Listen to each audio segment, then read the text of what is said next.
Assalamu alaikum, everyone. Bismillah ar-Rahman ar-Rahim. And thanks for giving me the opportunity to attend this conference. I'm pretty excited about talking about data and machine learning challenges here.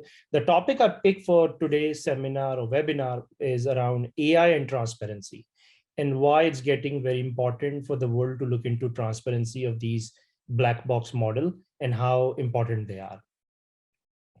Before I jumped into the presentation, I just want to acknowledge that I'm not representing Meta officially here. I'm actually here because I'm originally from Pakistan, and I would like to give the country back by sharing my experiences with a lot of different companies across the world. A brief intro about myself: I go by Fahad. Full name is Sayyid Fahad Khalid. Already the host mentioned about myself, or the moderator.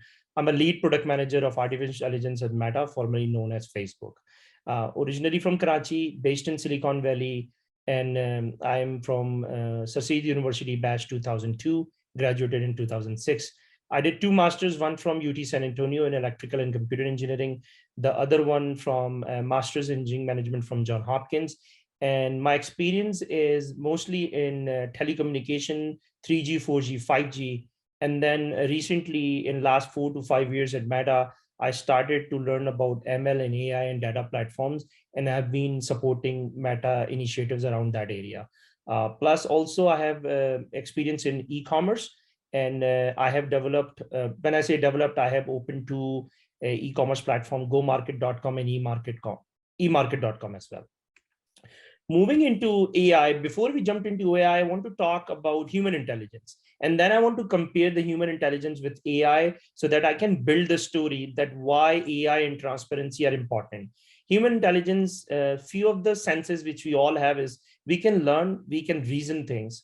We have ability to do problem solving, and we have social behavior, right? Some of the senses we talk about is hearing, we can hear, we can sight, we can touch, taste, smell, we can feel, we have a feeling, love, sadness, and happiness.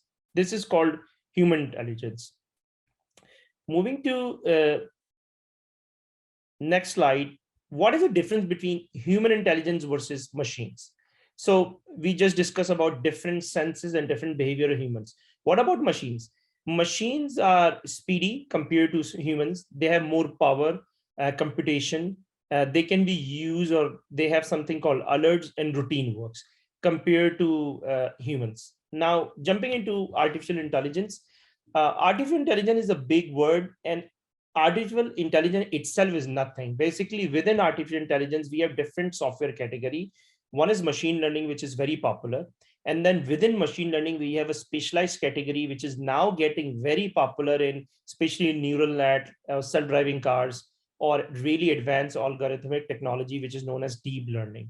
And in deep learning, the world is pretty new. They have been working for many years on it, but still there is not huge advancement available, which everyone can leverage. So still, when we talk about machine learning in health sector and many everyday technologies, we're talking about linear regression models. But if we look into machine learning, there are 2 ways to do it. One is rule-based programming, which we have been doing for many years. For example, you guys are familiar with if loop or else if, or those kind of loops where you provide certain tasks that open a door at 5 a.m., let's suppose. That's a rule, and you program, and every day, every 5 a.m., the door will open. But when we talk about machine learning will open at 5 a.m., but let's suppose you start to open at 5:08, 5:02, 5:04, 5:05, then machine learning is more about learning and then changing that behavior or modify that rule based on the learning rather than just a fixed integers. What is ML? Now, given that we're going to talk about AI and transparency, or machine learning and transparency, before we go into the deep, want to build some fundamental around machine learning. ML is nothing, it's just a set of programs, but it also involves statistics and discrete mathematics. And what typically ML requires, ML model requires heavy data sets. And let me be very clear about heavy. Heavy means you cannot tune an ML model with 1 or 2 data points. You need to have thousands or 10,000s or millions or billions of data points in order to build a really good model. And when I'm talking about data points, this starts with a raw data, and then it might become a specialized data or filtered data. And you need to clean the data before you even start to train the ML models.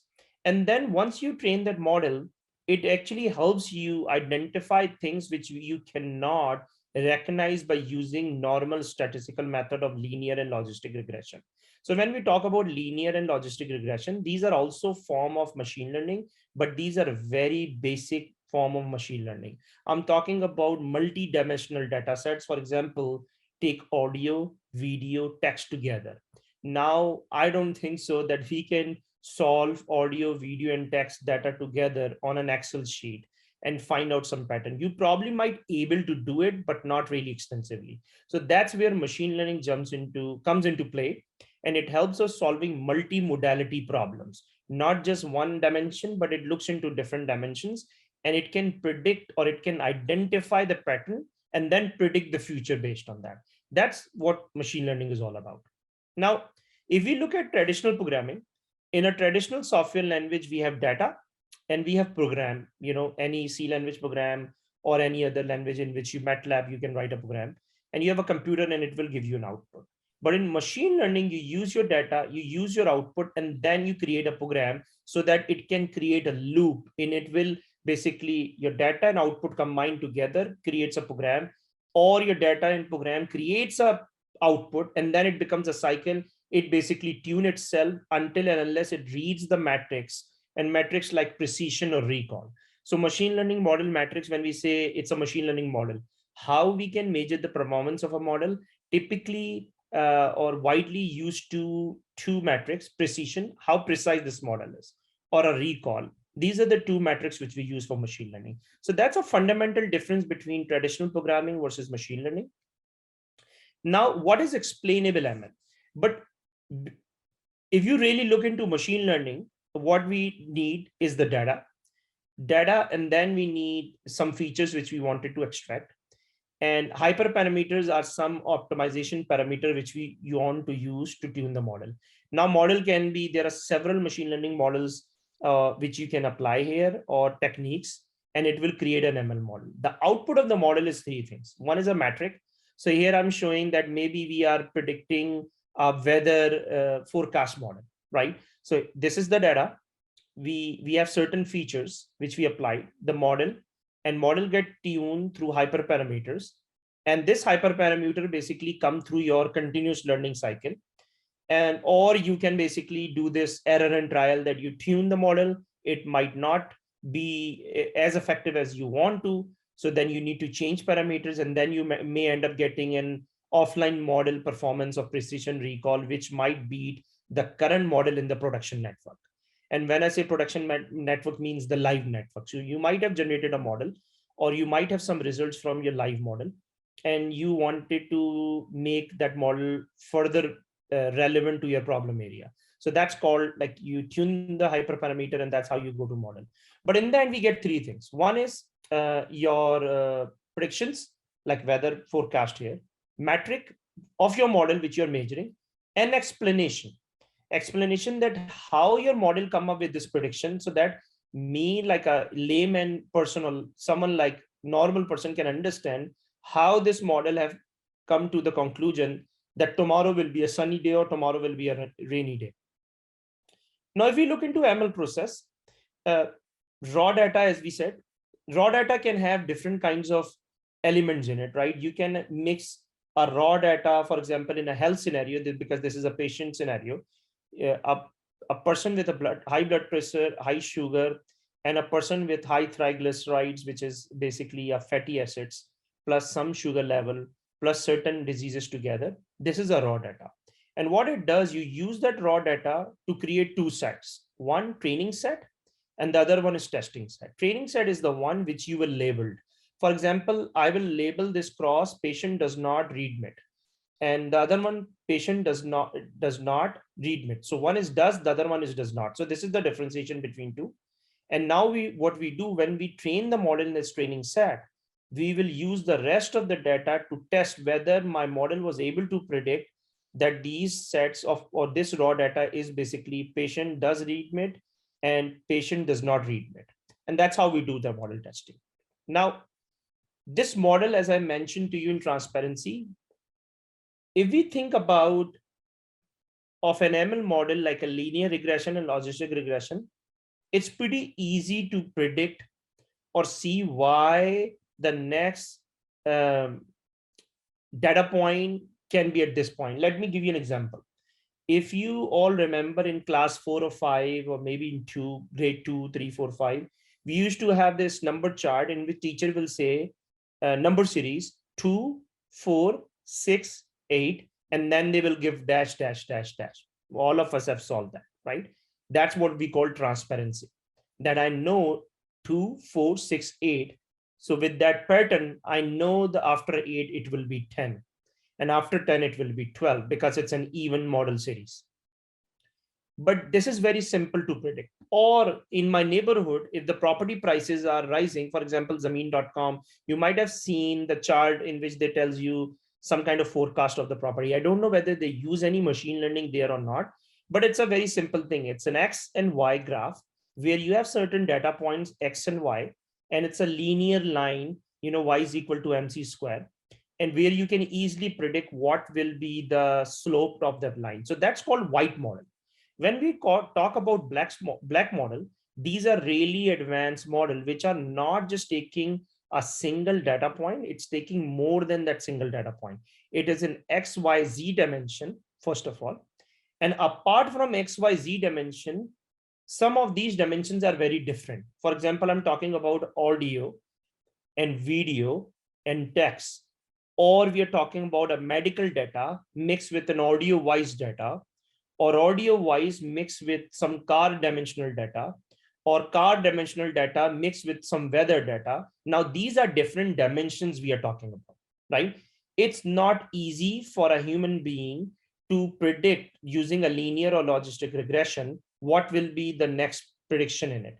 So that's why we use neural net. Lot of time it's also known as convolution neural net, and the neural net has many models like RNN and CNN, and there might be other ways as well.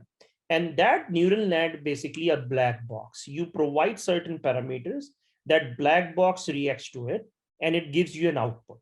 And you take care of that output, which we discussed earlier as well. These are prediction metrics.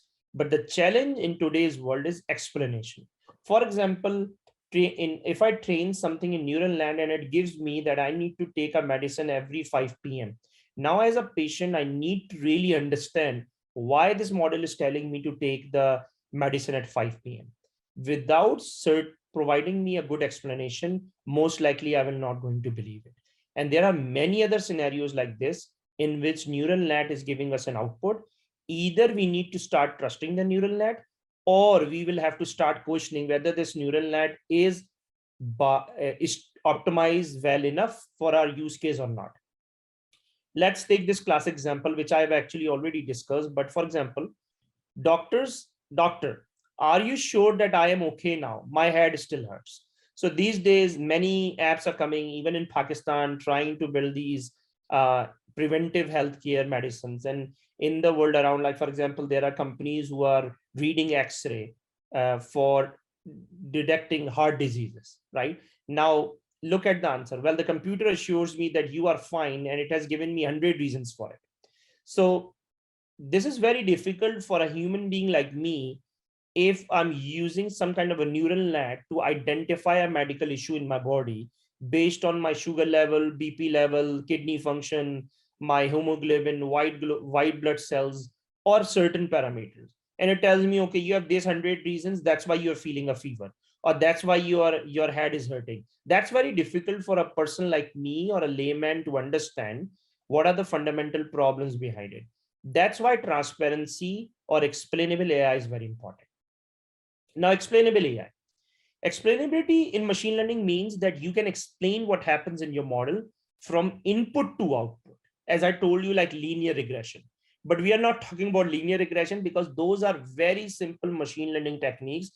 Personally, to be honest, I don't even I don't even consider them ML models. They are just simple statistical techniques which we have been using for last 50 or more than 100 years to identify forecast behavior, right? But when I talk about explainable AI, I'm talking about a methodology which can basically tell you how you can convert the black box or neural net models mostly into an explainable way to the layman. That's why we kind of look into XAI. You might have seen this word in several places.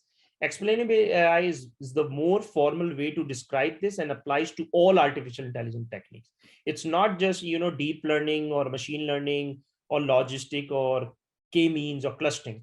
Explainable AI is a general word applied to across AI, where we call that either whatever you are applying in AI, artificial intelligence model can be explainable. Now, some of the examples of explainable AI, for example, Google use and Microsoft use, both of them, PageRank. You can search different pages, and based on that, you use neural net. That, for example, PageRank is an algorithm. They're called PageRank, but to be honest, it's a neural net. It's a recommendation engine which is telling what is your personalization recommendation and where it's used web search. We all use Google, and you probably see the results. Then the other thing is Amazon. Amazon, if you guys use Amazon.com, or in Pakistan, I'm not sure Daraz is such advanced that they are applying personalization. But what it does, it really look into your previous history of purchasing, your habits, your things you have seen. Like, for example, you don't want to buy, but you might be looking at mattress, and you have been looking for that mattress for almost a week or almost a day. So those kind of things called collaborative filtering algorithm and item recommender systems.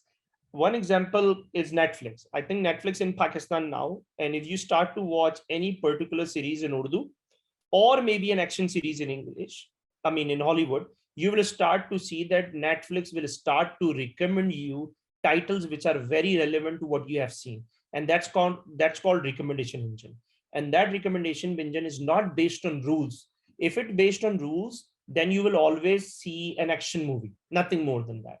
What machine learning does, you might watch comedy movie, next day you watch action movie, then you want to action movie, comedy movie, and you're picking 3 or 4 different options. And after that, a Netflix algorithm learned that, hey, this person likes comedy, action, and one more category, maybe horror.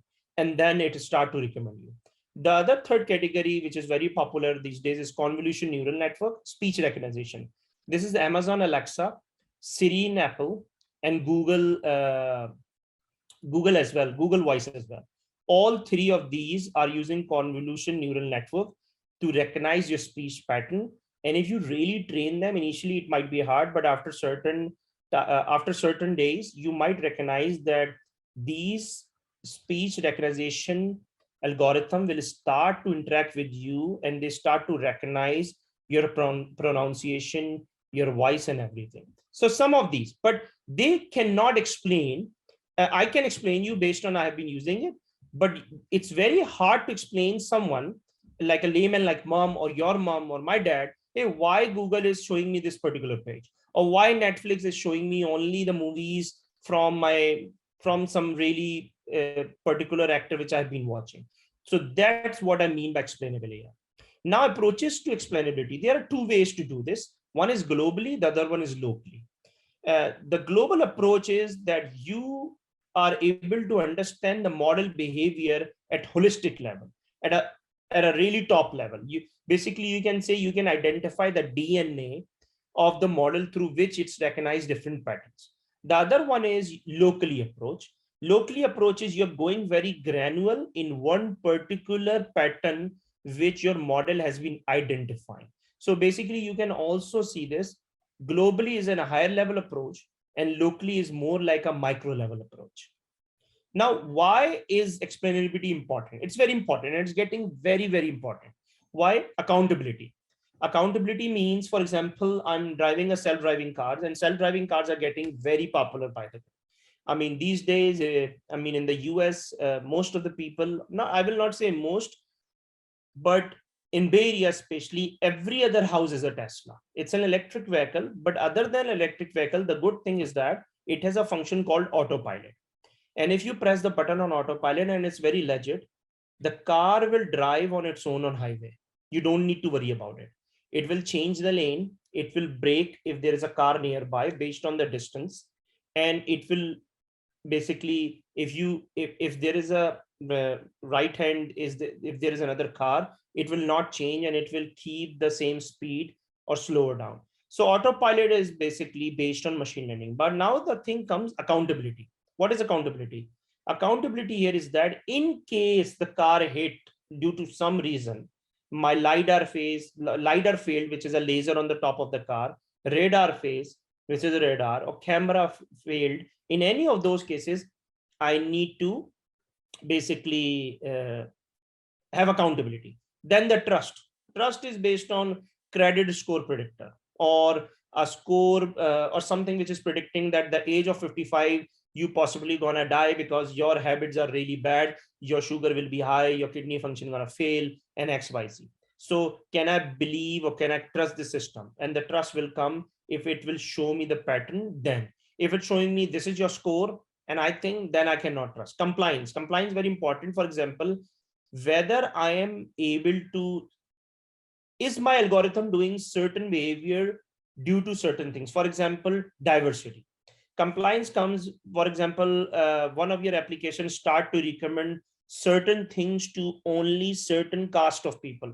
And just for the example, maybe a algorithm is biased towards black people, or an algorithm is biased towards white people, or algorithm is biased towards basically special kind of people in the world globally. So you need to follow those kind of compliances so that diversity is one of among them, right? Then also performance is basically, if you know what is your algorithm going to predict, you know the behavior of the model, and you can tune and optimize it better. And also enhance control, that you can basically remove biases in your model, because the models are trained by humans, right? We are labeling the data, we are labeling the data set, whether this is a cat or this is a dog. As in my previous slides I was mentioning about how we train the model is through data. And when we get the data, some of the humans like me and you, we have the responsibility to train the model. Let's suppose we are training a model to detect pictures of dogs and cats. Now, if I, as a human, start to label cats as dog, now I'm training or telling my computer that all cats are basically dogs. So this is biased. I created the bias in the data set. So enhanced control allows you to see that bias, and you can remove that bias as well. Now, techniques for explainability in ML. These are really basic techniques which a few have been using. For example, partial dependence plots. It's a PDB plot. It gives you a visualization and it tells you which feature is enhancing over other features, dominant features. The other one is individual condition explanation plots.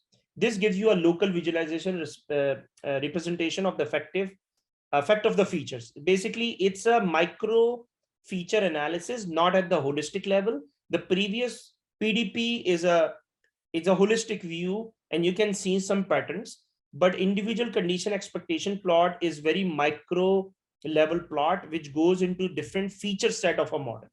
And then leave one column out means basically you have different columns of data sets, and what loco does, it take out some variance and it will generate a model of output on that. Now it will generate another model based on the other column. It will generate a model based on another column. In this way, you can compare that, taking out which column reacts to what behavior, and it will help you understanding the behavior of the model. And then accumulated local effect. It's actually very similar to PDP, but what it does not take averages into account, and it is better for the models where you have certain biases and performances. Any questions? Given that I think I'm on time, 10:47.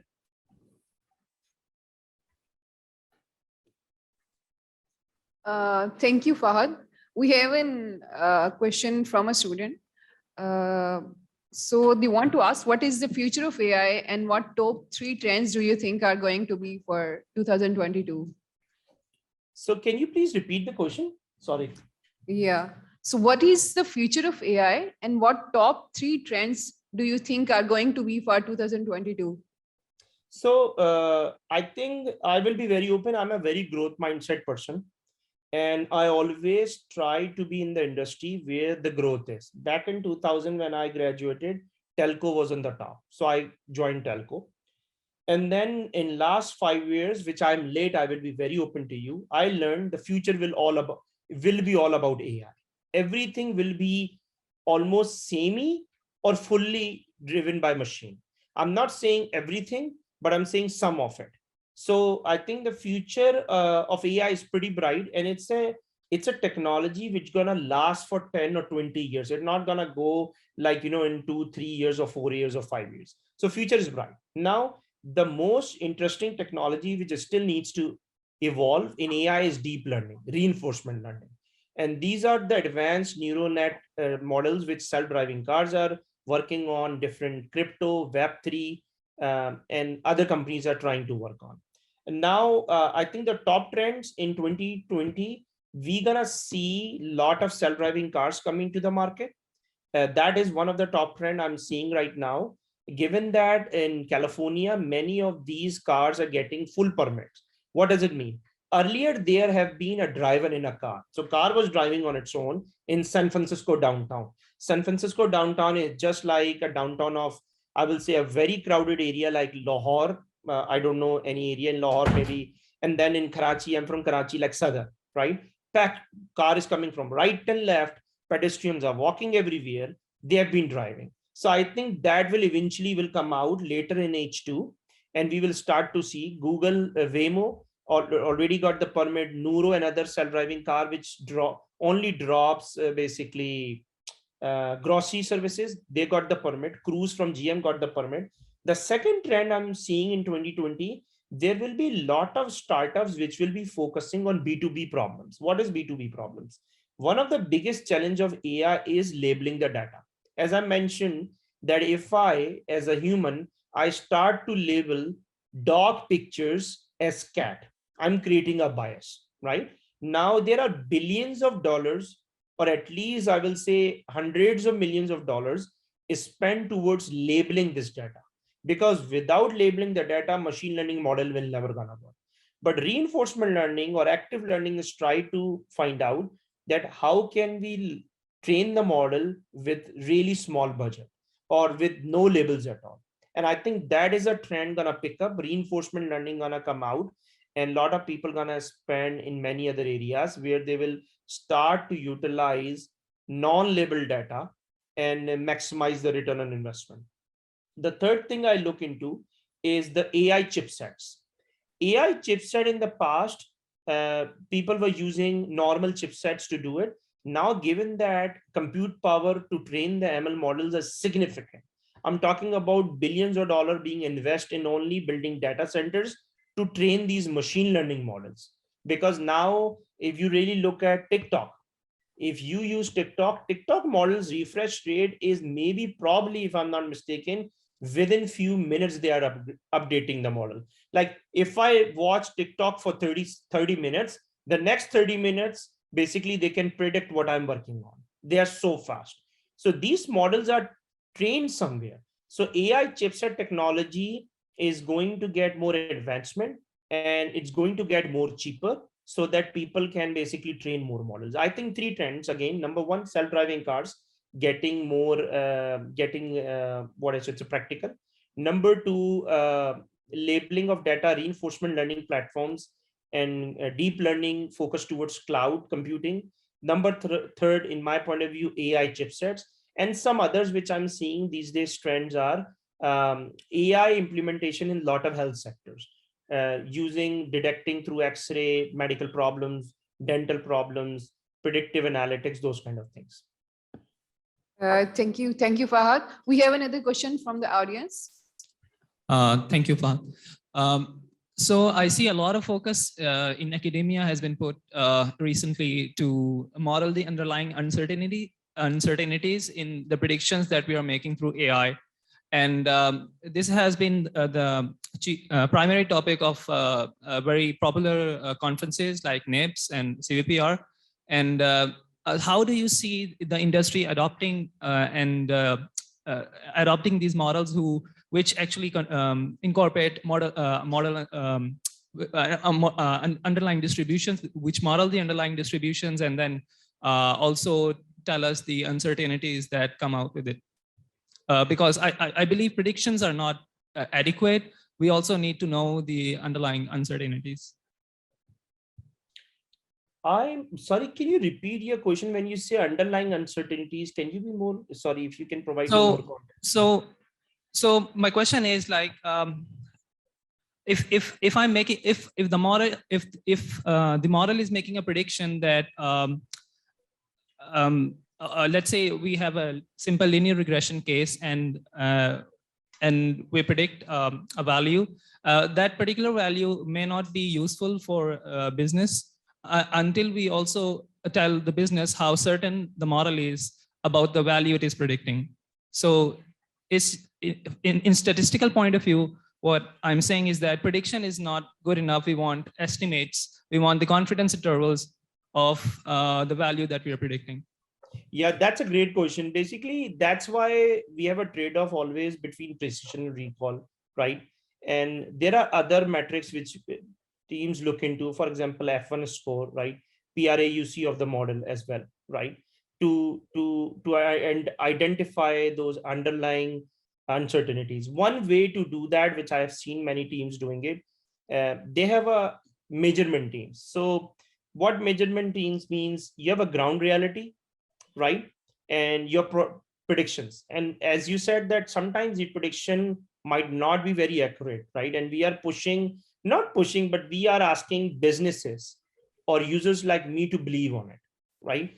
And I think especially in the business case scenario, not in the consumer like me, we will always watch you TikTok. If TikTok show me a Coca-Cola video versus a Pepsi video, to be honest, it will not change my life. But for B2B models, for example, a prediction, a company which is predicting that this patient gonna get a heart attack due to XY reason. In those kind of scenario, the most relevant is based on after certain, once you launch the model and you start to do your measurements, then you can really predict what's the accuracy of your model is and what's your probability of accuracy of that model is. And it's being worked on in terms of measurement. And I think there are other ways to identify those uncertainties, but the most popular way I've seen so far is measurement techniques.